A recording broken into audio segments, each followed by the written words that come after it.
Watch the entire video, my lovely viewers, I mean from start to finish, to get the whole thing.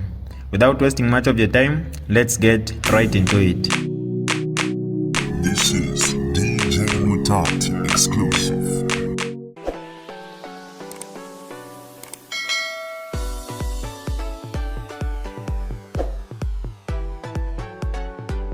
Hi lovely viewers, it's me again, your one and only Mutati Mpundu. Welcome to my YouTube channel. If this is your first time on my channel, kindly subscribe to my YouTube channel by hitting the subscribe button down below.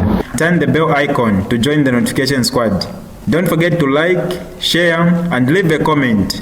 Tell me what you think about this video in the comment section below. I'll be super glad to hear from you lovely viewers. Hi, most of you that don't know who I am, my name is Beatrice Monster Darling, yes. So on my page, I talk about fashion, lifestyle, and anything that has to do with men. You know, that's my specialty on social media. That's what I talk about. But some of you that don't know, my other professional career is I'm a cybersecurity analyst. So I graduated at Davenport University, and I think that was in 2020. I went to school for 4 years, and there we go. So I have two types of personality. One on social media where I'm this baby, Beatrice, this, that, and that, and that. And I have another side of me. So now I just went, I wake up today and my sister was telling me like, look, I found this on the Zambian embassy. They are posting and telling US citizens to be careful when they are coming to Zambia. So I was like, oh, I was shocked actually. I was shocked when I was reading the whole thing.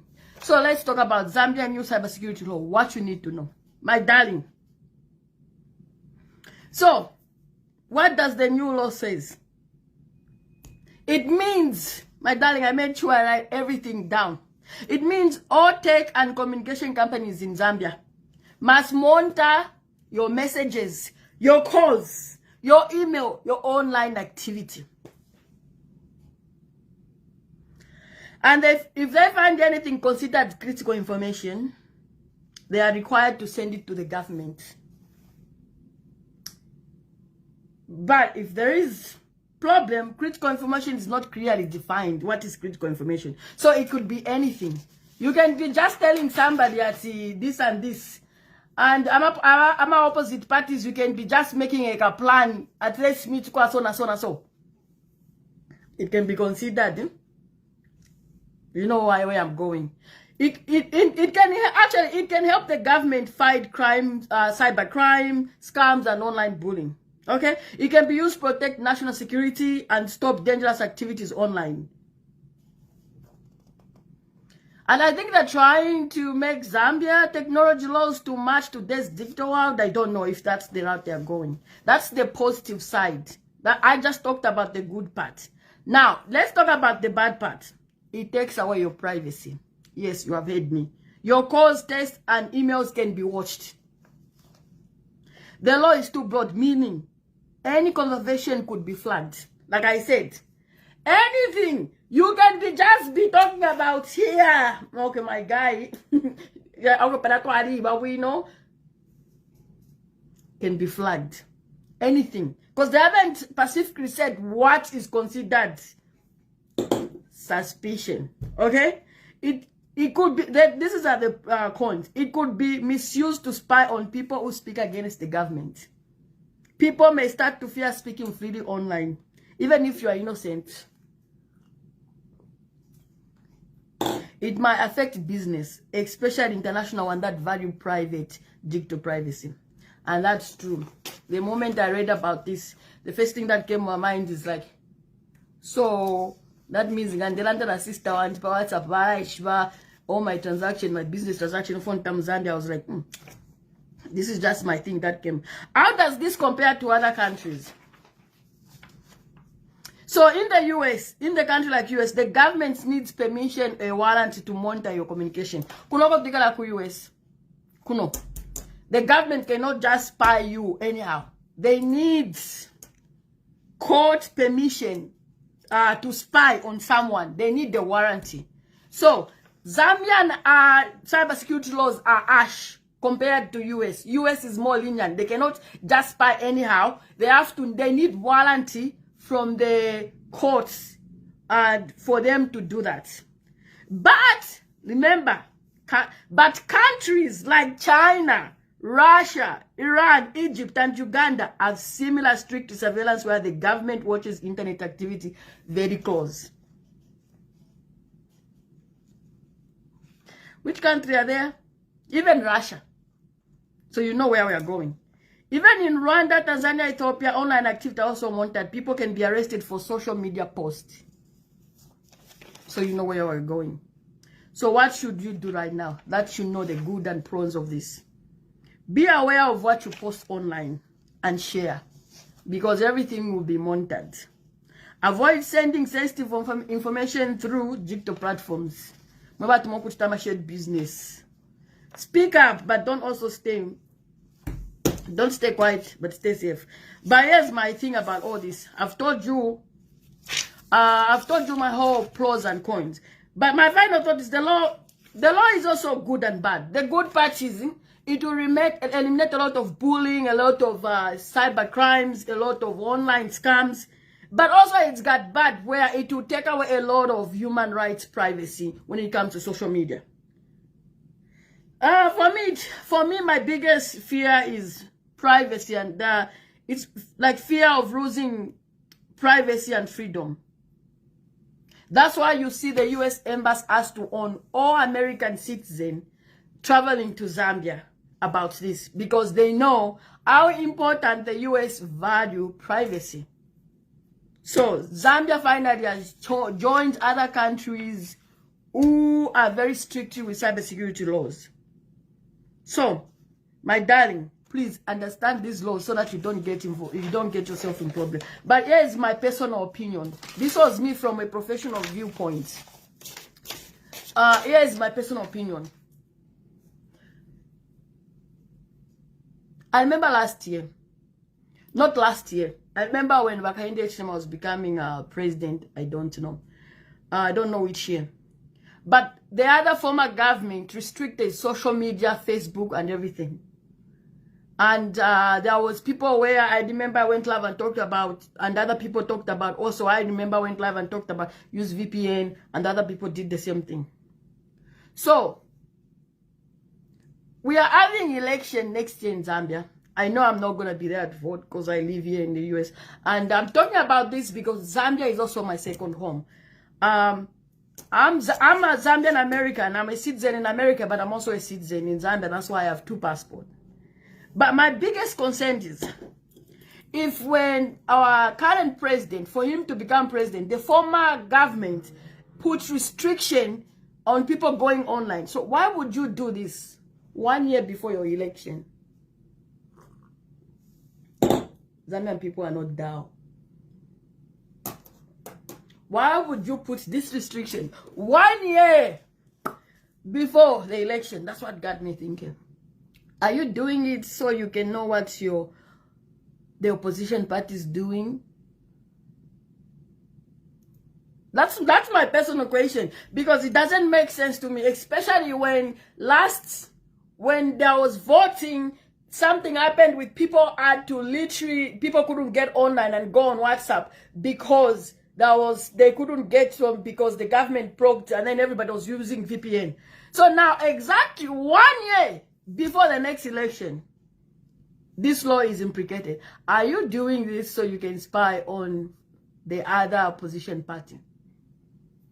That's what I would ask. But if this was done because of a party, because of political reason, it's a bad move, because I don't think everybody's going to be happy with their information being tracked.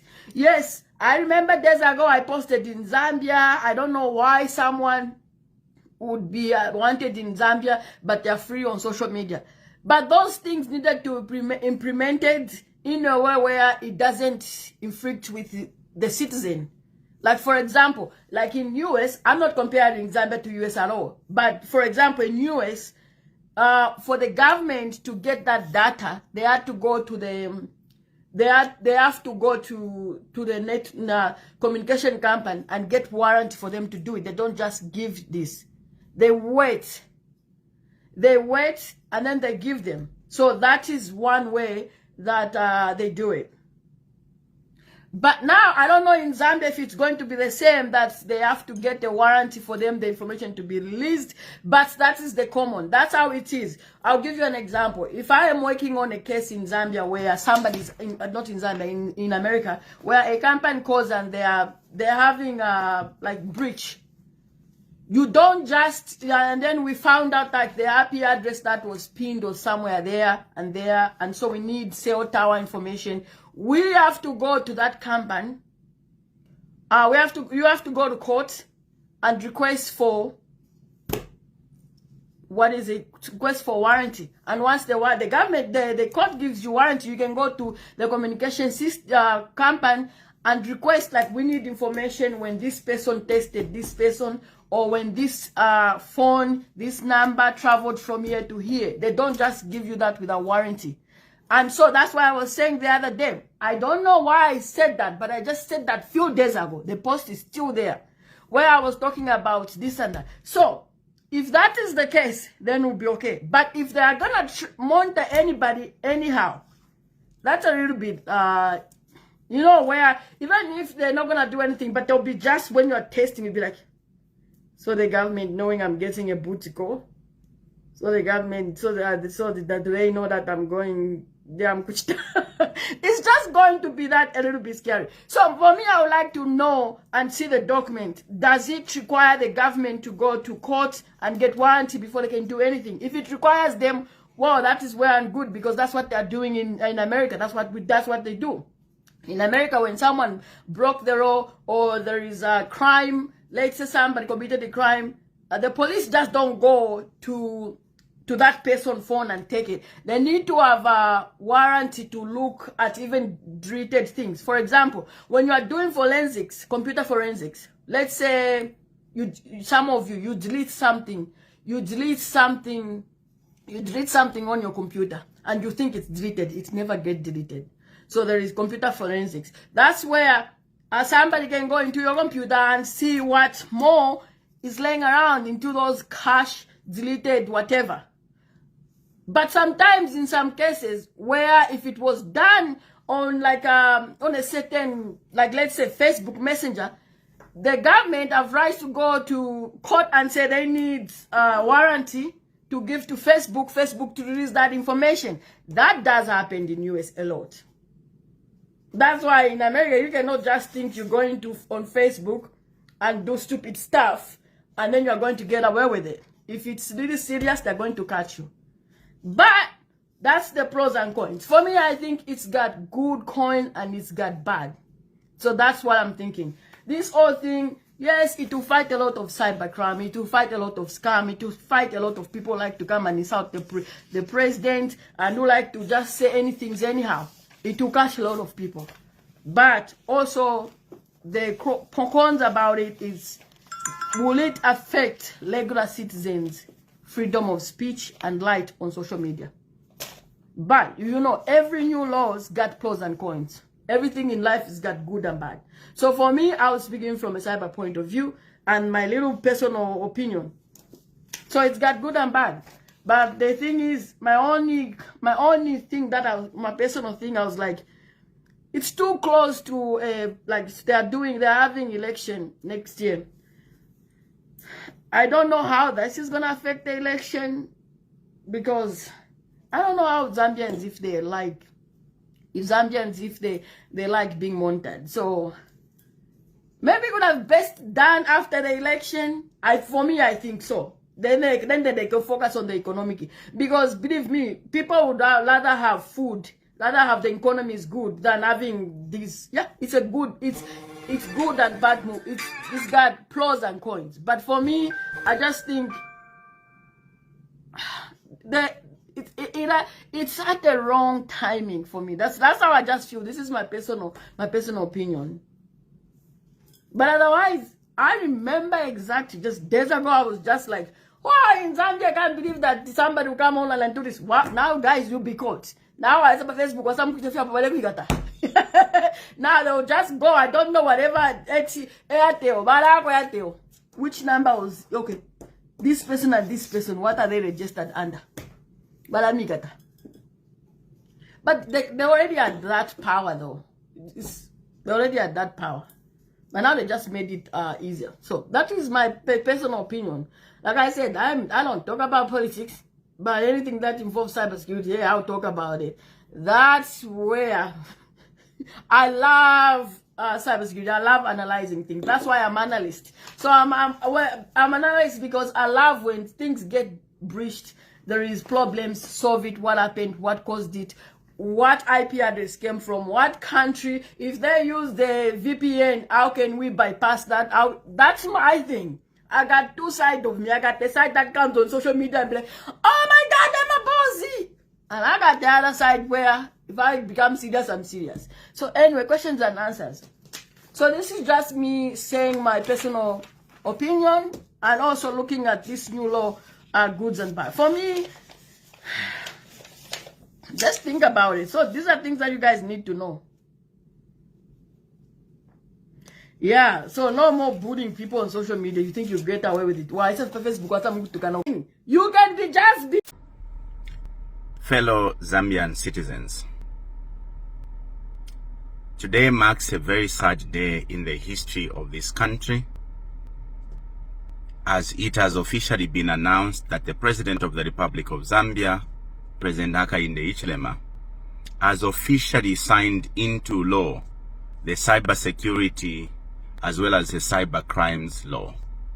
Now, many of you may have heard how we have argued that government should not proceed to enact, let alone to sign into law, this very archaic or very retrogressive law.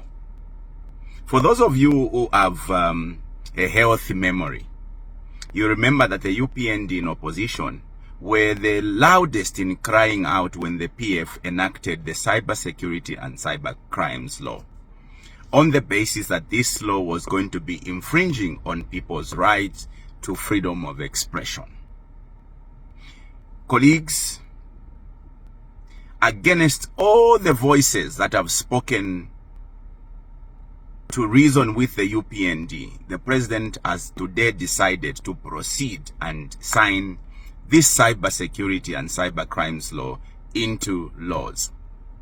If you're today Zambia, contrary to government promoting the safe use of social media, government now is going to make it very difficult for citizens to exercise their right to free speech. In Onshta, you must carefully watch whatever it is that you are saying. Now you know that part of our rights in Sambushesu is free speech, the freedom of speech. What this law has done, it is now going to make your speaking freely something very difficult to do. You know that free speech is a prerequisite even to development, because in the freedom of speech, people exchange ideas of development. In Onshta, you don't even know whatever it is that you are saying if it will amount to a crime, according to the new law that has been signed by this government called by UPND. Now, who will this law affect most? Ilifunde the other affect most abana kukula, the young people, the youths, who are the most frequent users of social media. Ba youth apanombaleke ni miebe ububuteko mwasalire mukukana ishi bamwaire mulepunda bali will fix it nabu pange funde, that will send most of you to prison. And you need to know the maximum sentence that some of you will be getting from this law is 25 years. The other category of people that are going to be affected are people who don't take time to read, or who let alone cannot even read. Because pakuishiba what must be, what is law and what is not, what is lawful and what is not lawful, unless ulabelenga. No mbange fifine mwebe ngita mweshibe what is permitted and what is not permitted. Abe ngimu alaya kuchifungo. So, us as young people, that is why we have said, mweba nakukula, the young people, ababantu mwabika mubuteko, they don't mean well for you. which is why we have deliberately been urging young people to come together in the movement for good governance. This is the reason. Because ubuteko ubwasakamana abantu, ubuteko ubwasakamana imisepela should have been promoting the usage of social media, which is why Bushkubumo, I took a motion to Parliament saying government must monetize social media, so that instead of young people just misusing social media for unproductive means, I was appealing to government to make it possible for young people to be making money off social media. But your government today, instead of allowing you to make money, your government now wants to kick you out of social media. Your government today wants to actually send you to prison for using social media. Are you surprised? You shouldn't obviously be surprised, because several times we've heard government officials condemning young people for using social media. And I have always argued, you cannot question why people are using social media. We are living in a technological era. All that normal people can do is to make this technology a productive means at the hands of the young people. That is why I urged government through a motion that passed through Parliament to monetize social media, so that as the young people are using social media, they can actually earn a living. That way, we would have used social media to tackle one of the most pressing problems in the country, which is the unemployment. But what does your government do now? They now make it very difficult. In fact, your government is now making the usage of social media criminal.